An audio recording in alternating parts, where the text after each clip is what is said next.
Dear Jesus, I come before you with a heart full of gratitude and thanksgiving. Thank you for your unfailing love and mercy that saved me from darkness and brought me into your marvelous light. You have rescued me from sin and death, and for that I am eternally grateful.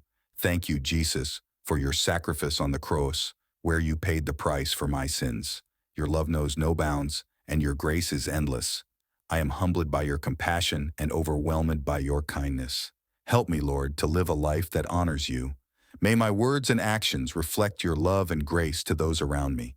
Guide me by your Spirit, that I may walk in the path of righteousness and bring glory to your name. Thank you, Jesus, for saving.